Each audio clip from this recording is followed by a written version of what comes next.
भगवान नाम जिसको अपना आश्रय दे देते हैं,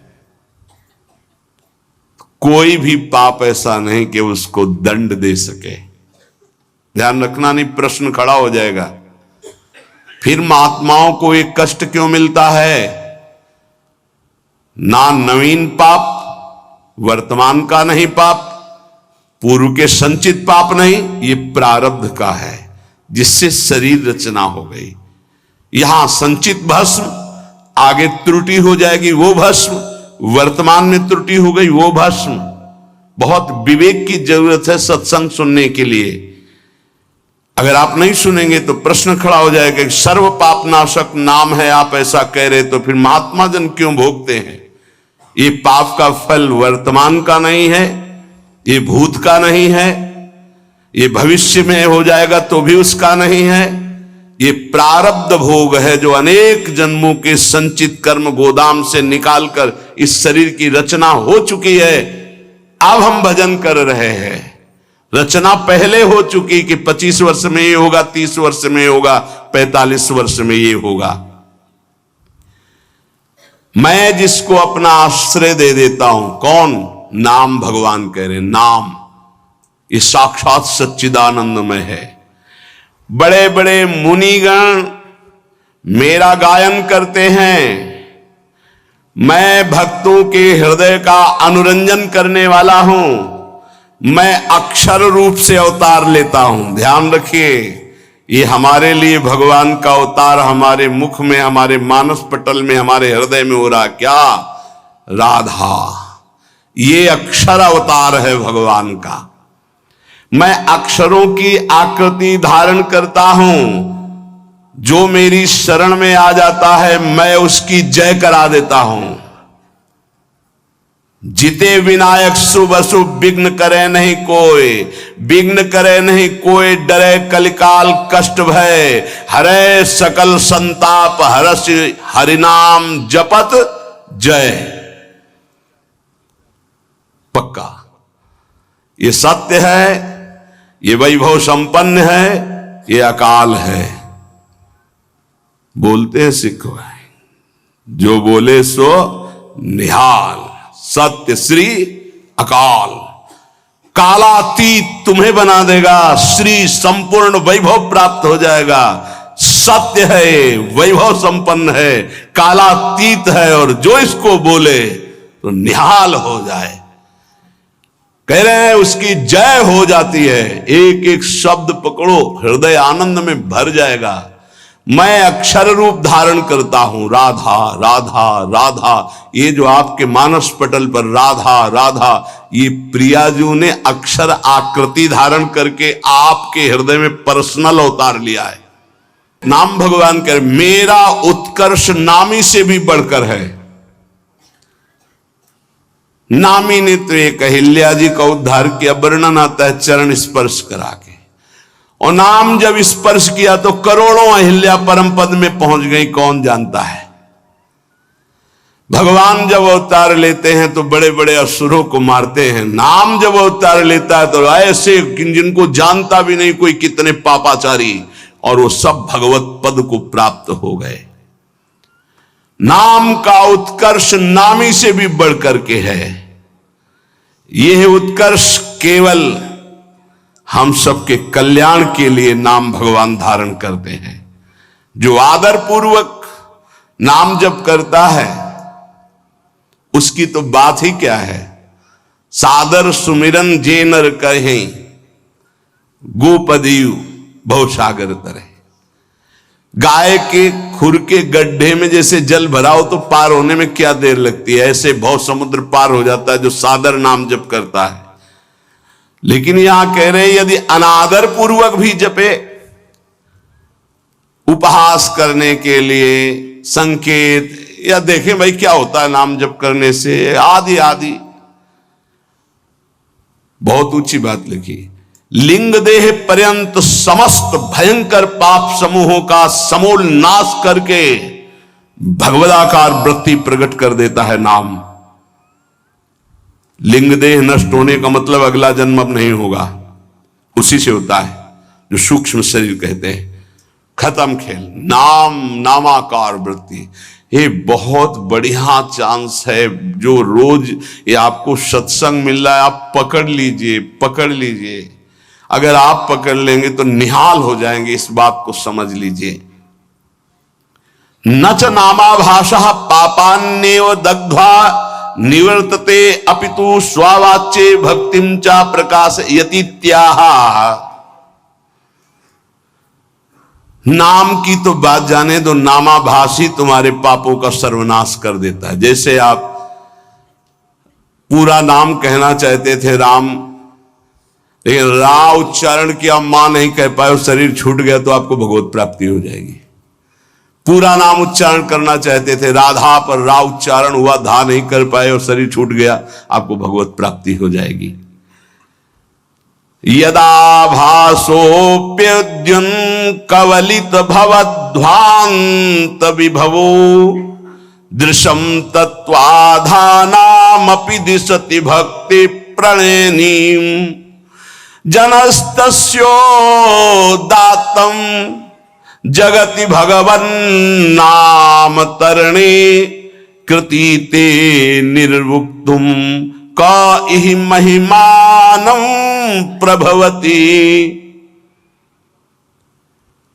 यदि जिह्वा से निकल रहा है राधा राधा राधा राम कृष्ण हरि जो नाम, बोले ये पाप ही केवल भस्म नहीं कर देता, पाप प्रवृत्ति को भस्म करके विशुद्ध भक्ति को प्रकाशित करता है। ये बहुत पाप की जड़ है पाप प्रवृत्ति, दुर्वासना मम सदा परिकर्षण, ये बहुत ऊंची अवस्था तक जाती है। चिंगारी रूप भगवत साक्षात्कार तक बनी रहती, ध्यान रखना। भगवत साक्षात्कार जब होता है तब बात खत्म हो जाती। मम दर्शन फल परम अनुपा जीव पाओ निज सहज स्वरूपा। ये छोटी मोटी साधना से दबते हैं, चिंगारी बनी रहती, घास फूस मिली, हवा अनुकूल पड़ी तो ज्वाला बन जाएगी। यदि आपकी जिह्वा पे नाम चल रहा है तो नाम सूर्य की तरह प्रकाश करता है अंदर। कोई आंधी तूफान किसी तरह बुझा नहीं सकता। ये आग नहीं है, ये सूर्य का तेज है। संसार में कौन ऐसा प्रवीण होगा जो नाम की संपूर्ण महिमा कहने में समर्थ हो? कहूं कहां लगी नाम बड़ाई, राम न सकही नाम गुण गाई। भगवान भी अपने नाम की महिमा का पूर्ण वर्णन नहीं कर सकते तो औरों की बात क्या। असमोर्ध महिमा आज तक कोई नाम की यथार्थ नहीं कह सका। 2000 जिह्वा वाले भगवान शेष जी महिमा का वर्णन करते करते पूर्ण आज भी नहीं कर पाए। कोई नहीं, ऐसा नाम का प्रभाव है कि कोई नहीं आज तक पूर्ण महिमा का वर्णन कर पाया। तत्व दृष्टि से जो विहीन जन हैं उनको भी तत्वबोध प्रदान करने वाली सामर्थ्य नाम में विराजमान है। अथैकांतिक भावो नोपासितम नाम भोगैक विनाश्यमपि प्रारब्धम विनय भोगाद विनाशयतीत्याह। यदि नाम जापक उपासक चाहे कि मुझे प्रारब्ध ना भोगना पड़े तो ये भी सामर्थ्य भजन में है कि प्रारब्ध नष्ट कर देगा, पर भगवत प्राप्ति में बाधा आ जाएगी। भगवत प्राप्ति में बाधा आ जाएगी। यहां ध्यान दीजिए, अगर किसी को ऐसा लगता हो कि भजनानंदी संतों को जो रोग आता है अगर भजन में दम हो तो मिटा दें, तो आप देख लीजिए शास्त्र प्रमाण। वो कह रहे अथैकांतिक भावे नोपासितम नाम भोगैक विनाश्यमपि प्रारब्धम विनय भोगाद विनाशयति। बिना भोगे प्रारब्ध का विनाश हो जाएगा भजन करने से। तो क्यों नहीं करते संत जन अपने प्रारब्ध का नाश? क्योंकि भगवत प्राप्ति में बाधा पड़ जाएगी। तो शरीर अविनाशी थोड़ी है। मानो कैंसर है, किडनी फेल है, ये है वो है, तो ये अपने समय तक के लिए है। जहां समय पूरा हुआ तो जिनकी किडनी ठीक है वो मरते नहीं है क्या? जिनको कैंसर नहीं, उमरते नहीं, कि अरे बड़े स्वस्थ, गाते बजाते चले जाते हैं। गाना बज रहा है, वो आगे गाड़ी में राधा वल्लभ श्री हरिवंश गए। समय है एक इसको ज्ञान होता है भक्त का। तो भक्त अपने भजन का प्रभाव प्रारब्ध नष्ट करने में नहीं करता, ध्यान रखना। नहीं तो शास्त्र आज्ञा करता है कि भोगैक विनाशमपि प्रारब्धम विनयो भोगाद विनाश्यति इत्याह। बिना भोगे प्रारब्ध का नाश हो जाएगा। अभी तक सुनते रहे कि पूर्व पाप, संचित कर्म पाप और आगे वर्तमान में हो, ये सब अहम तो हम सर्व पापेभ्यो मोक्षयिष्यामि मा शुचा, प्रारब्ध भोगना पड़ता है। तो अब यहां कह रहे हैं कि अगर नाम निष्ठा पूर्वक जपा जाए, अथैकांतिक, एकांतिक भाव, नाम किसी हमारे पास और कोई बल नहीं, कोई साधन नहीं, अथैकांतिक भावो नोपासितम नाम, जो भाव से नाम की उपासना करता है, तो भोगैक विनाशमपि प्रारब्धम विनय भोगाद विनाश्यति इत्याह। बिना भोगे प्रारब्ध का नाश हो जाएगा। जैसे श्रीधर बाबा हमको एक चरित्र सुनाए थे राधा कुंड के संत भगवान का, कि वो रोज सोहनी लगाते थे राधा कुंड में। कोई थूक दे कोई ऐसा, तो उसे साफ करके राधा कुंड के जल से, कि हमारे प्रिया प्रीतम यहाँ विहरण करते हैं। और भिक्षान्न से उदर पोषण करते थे, खूब निरंतर नाम जप करते थे। एक दिन वो राधा कुंड की सेवा करके बैठे ही थे कि एक काला दुर्गंध युक्त पुरुष आया। उसने कहा, बाबा मुझे स्वीकार करो। तो बोले, कैसा? बोले, मैं 12 वर्ष का गलित रोग कुष्ठ हूं, जो तुम्हारे शरीर पे आना चाहता हूं, पर इतना भजन है कि मैं बिना आपकी आज्ञा के आ नहीं सकता। मैं प्रारब्ध हूं आपका, 12 वर्ष गलित कुष्ठ। उनका, भाई इतना समय नहीं हमारे पास कि मैं भोगूं, ये हमसे तुमसे नहीं पूछा जाएगा। हाँ, ही ऐसे बड़े भजनानंदी गुरुजनों की बात है। उनका हमारे पास समय नहीं है। दूसरे दिन फिर बाबा स्वीकार करना पड़ेगा, हम 12 वर्ष का गलित कुष्ठ 6 साल में भुगवा देंगे। नहीं हमारे पास समय। क्रम से रोज आते रहे। एक दिन आए, बोले, बाबा स्वीकार कर लीजिए प्रारब्ध, या फिर भजन से नष्ट कर दीजिए। और भजन तो नहीं देंगे, भजन नहीं देंगे। तो बोले, बाबा स्वीकार करो। तो बोले, 24 घंटे स्वीकार करने पर आप राजी रहेंगे? तो बोले, 12 वर्ष का कष्ट 24 घंटे में दूंगा, आप भोग पाएंगे? तो उनका, हमारी बात तय है। तुम पूरे 12 वर्ष का जितना कष्ट है वो हमें 24 घंटे में दे दो, मैं स्वीकार करूं। बोले, कोई औषधि नहीं, कोई पानी देने वाला नहीं रहेगा, दरवाजा आप अंदर से बंद करेंगे? बोले, बिल्कुल अक्षरशः ऐसा। बाबा ने अपने शिष्यों से कहा, दरवाजा बंद कर रहा हूं, आज इसी क्षण समय देख लीजिए, 24 घंटे तक कोई हमारे कमरे में नहीं आएगा, कोई विक्षेप नहीं पहुंचाएगा, हम खुद निकल आएंगे। जे ही का स्वीकार है, पूरा शरीर मवाद से युक्त हो गया, भीषण पीड़ा कढ़ाते रहे, हा कृष्ण हा कृष्ण। और 24 घंटे व्यतीत होने के बाद संपन्न हो गया। जब बाहर निकले तो तेजोमय स्वरूप। ये उन्होंने प्रारब्ध भोगा, ना कि भजन दिया। यहां कह रहे कि अगर आप भजन बल से चाहें, देखो, अगर किसी ने वस्त्र दे दिया, किसी ने भोजन दे दिया, किसी ने कुटिया बनवा दी, तो उसका प्रारब्ध लेकर भोग लेते हैं महापुरुष। फिर अपना प्रारब्ध कैसे छीड़ कर लेंगे? विचार करो, महापुरुषों में इतनी सामर्थ्य है, वो फिर अपना प्रारब्ध क्यों? उनको विशुद्ध ज्ञान है कि शरीर नाशवान है, हम भोग सकते हैं, ये नहीं भोग सकते हैं। पर कोई भी साधक चाहे तो प्रारब्ध का नाश कर सकता है, पर साधक वही जो चाह मिटाने के लिए भजन करता है, शरीर को सुख प्रदान करने के लिए नहीं। पर हमारे शास्त्र में सिद्धांत है, अथैकांतिक भावे नोपासितम नाम भोगैक विनाशमपि प्रारब्धम विनय भोगाद विनाश्यति इत्याह।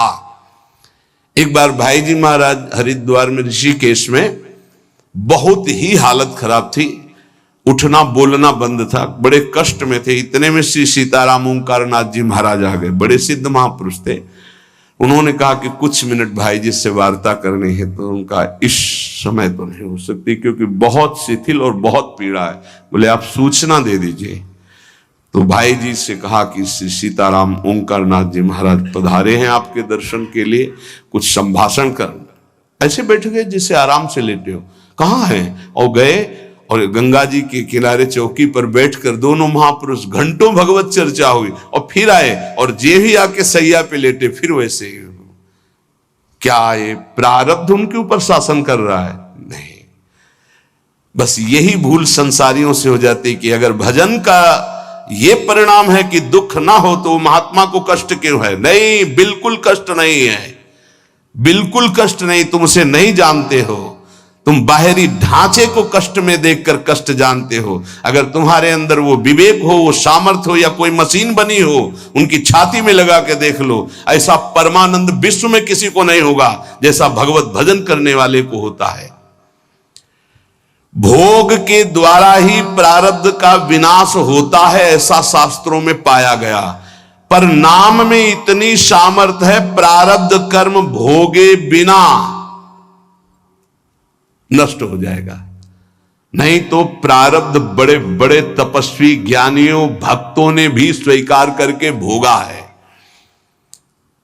प्रारब्ध कर्म स्फुरण होके नष्ट हो जाएगा।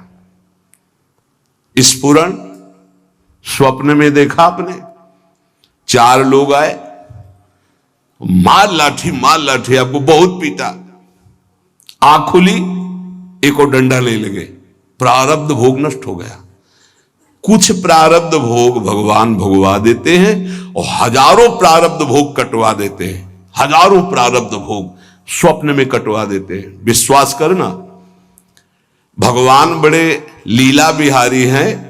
अपने जनों के प्रारब्ध को बहुत मात्रा में जो लिखे हुए हैं उनको तो स्वप्न में कटवा देते हैं, कुछ ऐसे थोड़े देते हैं, और वो भी ऐसा मार होता है प्रारब्ध का भगवान के भक्तों का। जैसे कोई पड़ोसी से बालक कुछ बिगाड़ करके झगड़ा कर लिया, अब पड़ोसी मारने आ रहा है तो उसकी मैया बड़ी प्रवीण होती, दौड़ के जाती है, वो कहती है, अरे रुको रुको, कहा था दुष्ट तू मानेगा नहीं। वो इतना गुस्सा करके ऊंचे हाथ उठा के, और हाथ पीठ में आते आते नरम पड़ गया और धीरे से लगा, फिर ऊपर उठा तो आसपास, अरे बहन जी रहने दीजिए, आप कहते तो हम मान जाते, नहीं हाथ तो इसकी खाल उधेड़ देती। ऐसा प्रारब्ध भोग भोगवाते भगवान। समझ पा रहे हो? हाथ बहुत ऊंचा उठा रही मैया, पर उसका लाला है इसलिए बहुत धीरे पड़ता है जाकर के। अगर पड़ोसी मारता तो भले हाथ ऊंचा ना उठता, लेकिन वो बहुत जोर का लगता। तो ऐसे ही प्रारब्ध पड़ोसी की तरह पिटाई करता है सबकी, लेकिन भक्तों के प्रति जब पिटाई होती है तो मैया की तरह पिटाई होती है।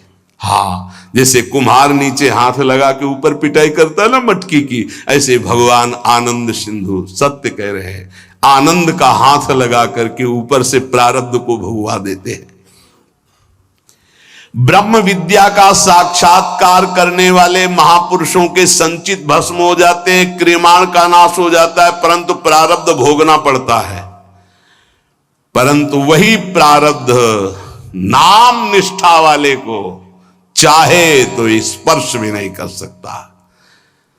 इसमें वेद प्रमाण है, सा एव सर्वेभ्यः पापमभ्यः उदितः उदेति ही वै सर्व पापमभ्यो या एवं वेद उदिति तस्य नाम।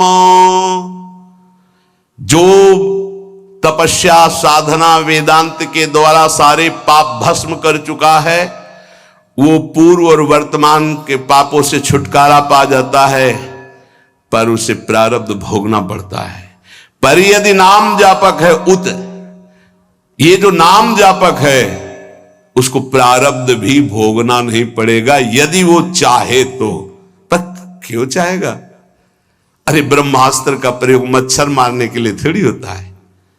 आप आगे बढ़ो, खुद आपका हृदय कहेगा आओ प्रारब्ध स्वीकार करते हैं, लेकिन भजन एक भी नाम नहीं देंगे तुम्हें, भोग लेंगे हम। बहुत बढ़िया बात है। देखो, जब पैसे में महत्व हो जाता है ना, तो जिससे उधार लिया जाता है कहा जाता है 2 दिन काम करवा लो यार, पैसा मत लो, शरीर से हम काम कर देंगे, पैसा हाँ राजी। ऐसे ही भक्त होता है, शरीर से हम भोग लेंगे, भजन नहीं देंगे तुम्हें, हाँ राजी, तो आओ देव कष्ट। और आर्त भाव से पुकारेंगे राधा राधा राधा। हम तो माला माल है, हमारा घाटा क्या है। अभी शरीर छूटे तो प्रियाजू मिलेंगे, कल छूटे तो प्रियाजू मिलेंगे, 10 वर्ष बाद छूटे तो प्रियाजू मिलेंगे। जो यहां कर रहे हैं वहां करना है। यहां आप लोगों के रूप में बैठे हुए भगवत चर्चा हो रही है, वहां प्रियाजू के सामने प्रियाजू का यश गा करके नाचेंगे, गाएंगे, खेलेंगे, कूदेंगे अपनी स्वामिनी जी के साथ। घाटा कहां है हमारे पास। तद वृंदावन धाम नाम रसदम बंदामि राधापते। मैं उसी वृंदावन की उपासना करता हूं जिसके कण की आशाएं बड़े बड़े महापुरुष करते हैं। राधापति प्रिया प्रीतम ने मुझे उस रस का दान कर दिया है। ये बातें गुप्त रखी जाती है, लेकिन क्यों कह रहे हैं? हमारे विश्वास के लिए कह रहे हैं। फल दे दिया है ऐसा लिख सकते थे, लेकिन का रस दान कर दिया है। दान भिक्षुक को मिलता है। यहां हम अधिकारी नहीं हैं कि हमारी साधना का फल मिला कि श्यामा श्याम के चरणारविंद का महामाधुर्य प्रेम रस। तो इनसे बड़ा कौन साधक होगा? ये तो सिद्ध है। 88 हजार वर्ष की समाधि लगती जिसमें हम सैकड़ों बार जन्म लें और मर जाएं, तो उनकी एक समाधि के बराबर हमारा जीवन नहीं होगा।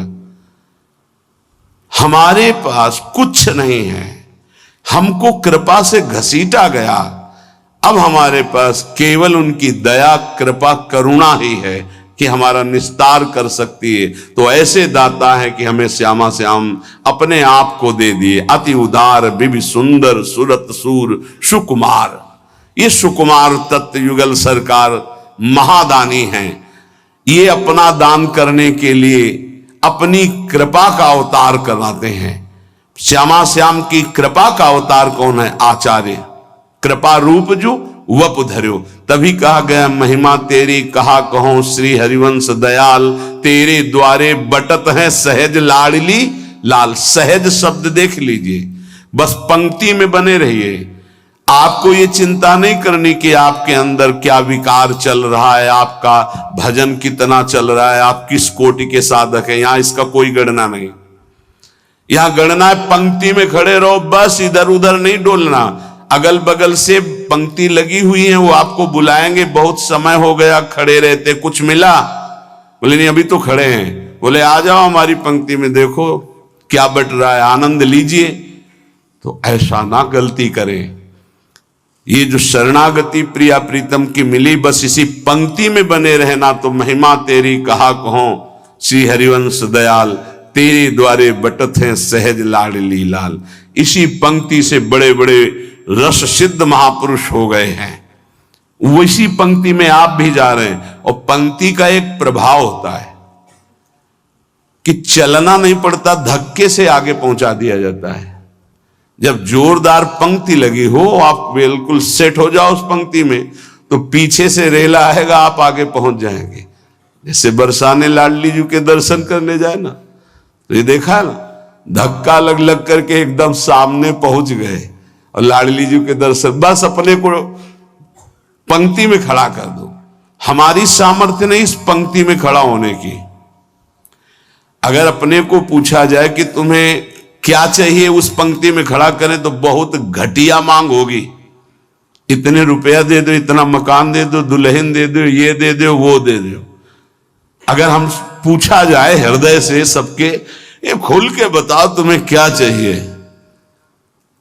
तो वो जब बोलेगा ना तो होश उड़ जाएंगे।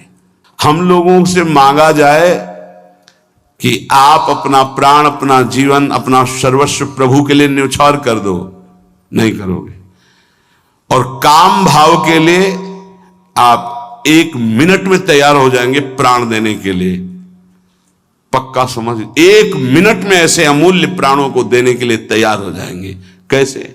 जानते हो कि अगर इस बात का परिणाम आया तो आपको आजीवन कैद या फांसी मिल सकती है, लेकिन आप उस बात को ना समझकर आप कूद पड़ते हैं। तो हमसे पूछा जाए हृदय की बात, तो संसार प्रिय है प्रभु नहीं।